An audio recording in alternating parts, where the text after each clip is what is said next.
You're listening to a new generation of talk. Guy Benson. We're back. It's the Guy Benson Show. Thanks for listening. GuyBensonShow.com. Podcast is always free. And with us now is the former governor of the great state of New Jersey and former presidential candidate Chris Christie, out with a new book, What Would Reagan Do? Life Lessons from the Last Great President. Governor, welcome back. Thanks for having me back, Guy. I appreciate it. You bet. Well, I had a lot of things to ask you about, but I think I would be remiss if I didn't start with the breaking news. The special counsel report is now out involving Joe Biden's mishandling of classified material. And the special counsel's office finding in this report, quote, that Biden willfully retained and disclosed classified documents, including documents that were marked as classified. They ultimately chose not to file charges. Part of their reasoning, Governor, being, and they write this explicitly, that they found the current president to be too old and a sympathetic, quote, well-meaning elderly man with a poor memory. That is how they interpreted his performance in their interviews with him. And they felt because he is so, frankly, impaired at that age, they couldn't get a conviction from a jury because he would come across sympathetically. And we're getting more details from this report, including that apparently he couldn't remember even within a few years when his son died. Quote, he did not remember, this is new, he did not remember when he was vice president, forgetting on the first day of the interview when his term ended, and then forgetting on the second day of the interview when his term began. Okay, let's start with the legal side of this, Governor. Are you surprised that there are no charges here? Because they're admitting he did something unlawful, willfully keeping and disclosing classified materials, but no charges. Some people are going to be really up in arms about that. What do you think? Well, I'm not surprised in two respects. I think the first and most important one is that after the documents were discovered to be in his possession, he cooperated with them in terms of the return of the documents, the search, and all the rest of that. And I think the very same thing would have happened to Donald Trump if he would have reacted the same way. Instead, as we know, he reacted almost 180 degrees opposite of that. So, I think that's the first thing. The second thing is that I didn't expect them to file any charges against the sitting president. That's got to be left to the House on impeachment in the very same way that it had to be left to the House back during Donald Trump's first term on the issues of both the Ukraine issue and the issue regarding the January 6th riot on Capitol Hill. And so I'm not surprised from that perspective. I'm thirdly not surprised, Guy, that they came to some of the conclusions they came to regarding President Biden's ability to remember things. I think any of us who watch him perform on an everyday basis certainly have expressed many of the same concerns.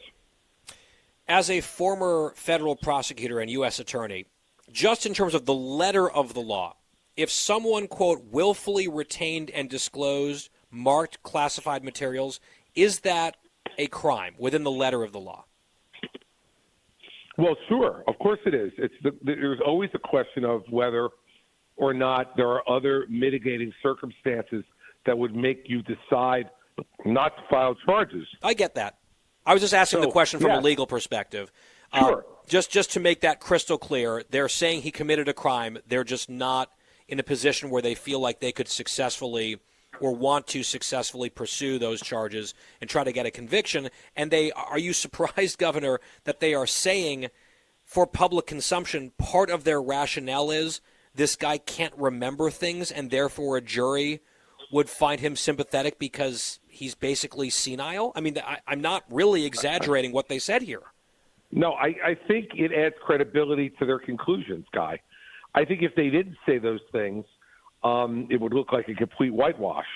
But I quite frankly think if you're the Biden folks, you would have preferred them to say after he leaves office, we're going to charge him, rather than to say we're not going to charge him because he's too old and feeble to be convicted by a jury when you're in the midst of a campaign for re-election. Yeah, it's worse. So, politically, it's worse. Yeah. Oh, much worse. And by the way, I think that's probably why the prosecutors did it. My sense of it probably is, look, they knew that they were going to be criticized in some quarters for not saying that when he leaves office, they will bring charges or recommend to the House that these be charges that are brought up on impeachment. They knew they were going to be criticized for that. And so they felt, I assume, that they had to be completely open kimono on why they didn't do it. And that was going to mean explaining in specific detail that they thought one of the reasons they couldn't get a conviction, besides his cooperation as opposed to Trump's obstruction, was the fact that they didn't think that they thought he would be a very sympathetic witness because of his cognitive ability. It's like not almost competent to stand trial is almost the way they're putting it. Not quite explicitly, but awfully close.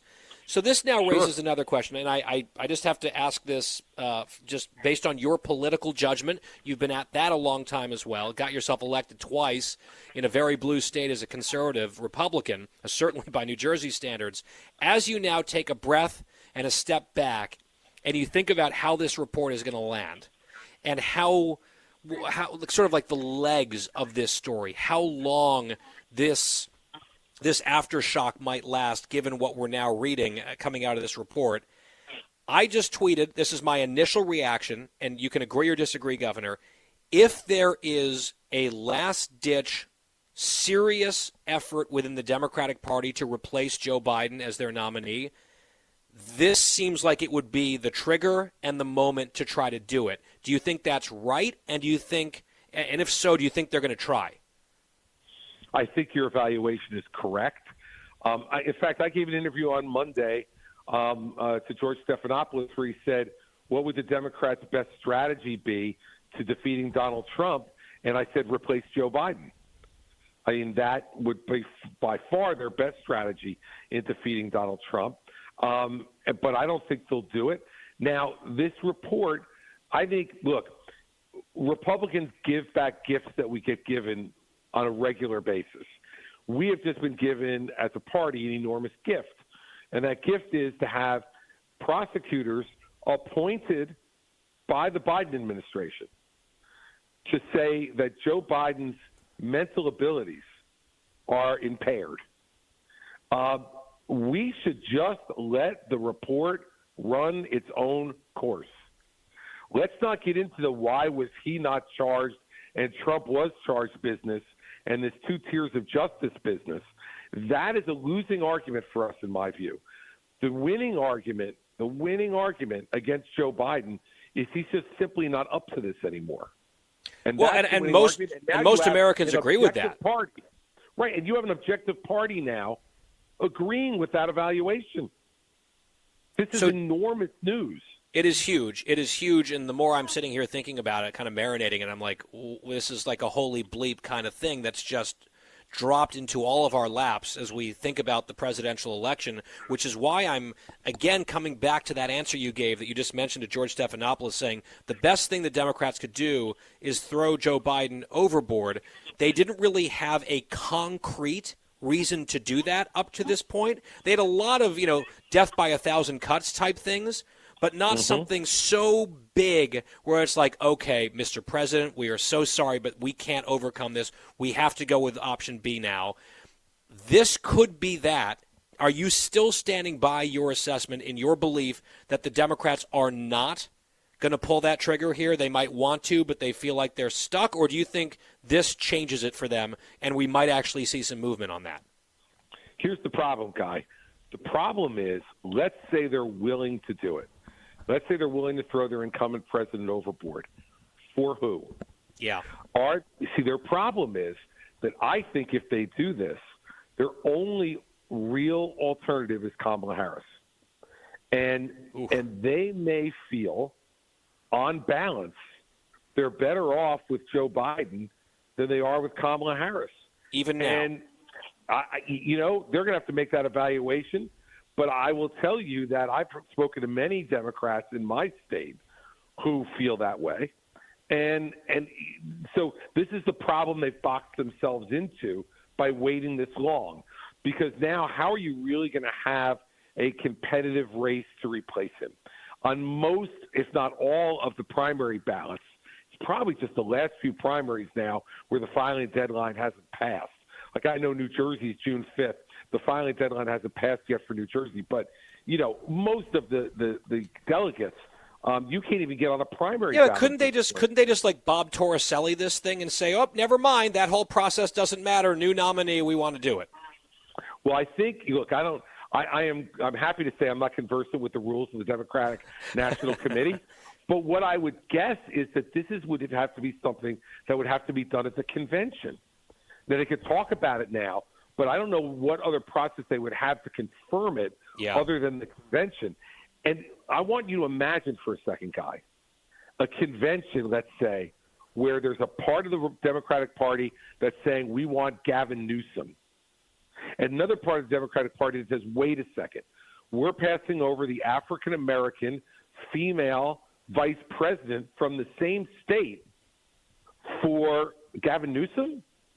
And I think it will cause enormous tumult and division inside the Democratic Party that I think is the main reason why they haven't already moved on Joe Biden.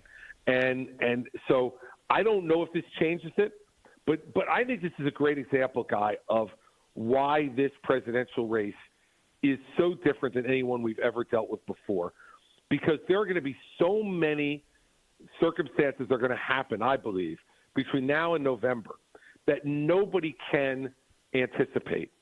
Not only that they'll happen, but that what the impact of them will be on. Yeah, this is like a February surprise, and you feel like you might have a monthly surprise. That's right. I mean, it's so, and that's part of what happens when you deal with two men at the age these two men are at.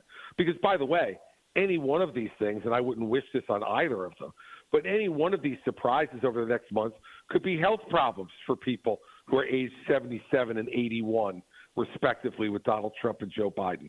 Donald Trump has 4 criminal matters pending against him. He has a civil fraud matter that has not yet been fully determined.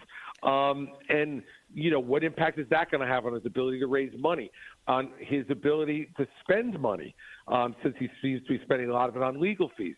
Joe Biden now has this huge – imagine what the attention is going to be in a month at the State of the Union address, Guy, if this isn't resolved by then. Or at debates. People are going to be analyzing every word of it. If he doesn't debate, which is one of the rumors, he's declined to do the Super Bowl interview, right? That puts this in a whole new light also. That's that decision. Of course. And look, now this is where I think Donald Trump's strategy was wrong, not debating in the primary, because I know and you know what Joe Biden will say when he decides not to debate. It won't be the real reason, which is they don't want him up there unattended for 90 minutes. The real reason will be that that's the real reason. What he'll say is Donald Trump showed no respect for the debate process during the primary. And why should I show any respect for him in the general and debate him? And there's where Trump left himself wide open for that type of claim by Biden to say you didn't respect giving the voters a chance to hear everybody in the primary. There's no reason I'm going to give you that respect in the general. Governor, I do want to ask you about another huge story today, and I don't want to miss it because you had oral arguments at the Supreme Court on this Colorado case throwing Trump off the ballot. Their Supreme Court in that state, closely divided, 4-3. They decided Trump is guilty of insurrection, and therefore under the 14th Amendment in this particular clause, he's ineligible to be on the ballot in the state of Colorado. That was obviously going to get fast-tracked to SCOTUS. It was there today. My understanding, I listened to some of it. I am not a legal eagle. You are. I talked to some very smart people. It seems like the court was extremely skeptical of Colorado's position, including some of the more progressive or Democrat-aligned justices, not just the 6, right-leaners. Could this be – I just wonder what you think, first of all, of the legal issue, what you thought of oral argument today. Could this end up being a lopsided decision in Trump's favor, the way that maybe this immunity thing, a separate issue, could be lopsided against him in front of the same court sometime soon? This is going to be a 9-0 decision against taking him off the ballot. And this is where people make the mistake and reflexively just look at the Supreme Court based on the division you just mentioned as to which president nominated them or what they're perceived to be from a judicial philosophical perspective. This is just a bad idea. It's a bad idea to let each state determine whether someone is eligible under the federal Constitution to be on the ballot for President of the United States. It's a bad idea to have appellate courts be making factual decisions without any trial beforehand whether someone's guilty of a particular offense or not. This is just a bad idea. I said it at the time when the Colorado case came out, and I certainly am not defending Donald Trump in any way. But look, when something's going on that's wrong against him, it's wrong. And this just was a wrong-headed decision by the Colorado Supreme Court, and it's going to be reversed by the United States Supreme Court.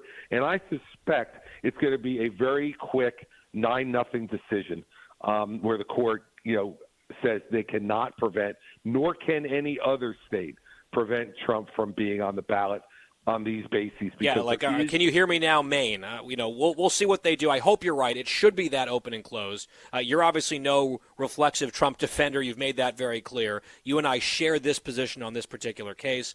A lot more coming down the pike, as you referenced. Governor, we're out of time. I wanted to ask you about getting out of the presidential race. I wanted to ask you about your new book. I wanted to ask you about future endeavors, maybe the third-party rumors, but we've got to take the break. Can we have you back soon, please? Absolutely. All right. Look forward to it, Guy. Excellent. Always enjoy being with you. Thank you. Likewise. Chris Christie, former New Jersey governor, former presidential candidate, legal analyst today here on The Guy Benson Show. We'll be right back. Miss a minute, miss a lot. The Guy Benson Show. Listen to the show ad-free on Fox News Podcast Plus, on Apple Podcast, Amazon Music with your Prime membership, or subscribe wherever you get your podcasts.